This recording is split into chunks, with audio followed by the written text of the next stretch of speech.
সরস্বতী পুজো মানেই ছোটবেলায় একরকম উত্তেজনা। ভোর হতেই মা ডাক দিত, আজ দেরি করা চলবে না। তখন কিছুই বুঝতাম না, শুধু জানতাম আজ দিনটা আলাদা। হলুদ আর নিম পাতা বাটা, ঠান্ডা তেতো সেই প্রলেপ মা গায়ে মেখে দিত।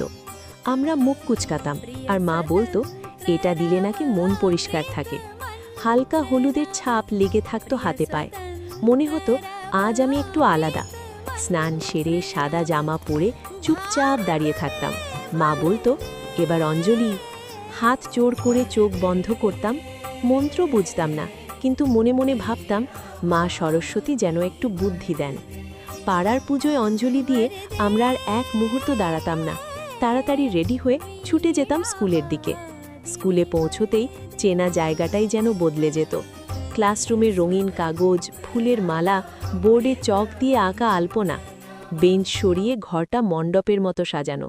বন্ধুরা সবাই সাদা জামায়, কেউ ফুল ধরে আছে, কেউ ঢাকের তালে তালে হাত নাড়ছে। সেই ঝলমলে পরিবেশে স্কুলের সরস্বতী ঠাকুরকে অঞ্জলি দিতে দিতে মনে হতো আজ স্কুলটাই আমাদের বাড়ি।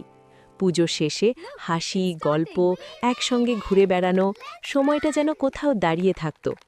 আজ এত বছর পরে সরস্বতী পুজো আসে ঠিকই, অঞ্জলি দিই, কিন্তু স্কুলের সেই সাজ, বন্ধুদের সেই ভিড়, সেই দিনগুলো সবই স্মৃতি হয়ে গেছে। আমরা বড় হয়ে গেছি, আর সরস্বতী পুজো এলেই মনের ভেতর শুধু একটাই কথা ভেসে ওঠে, সেই ছোটবেলার দিনগুলো আর ফিরে আসে না।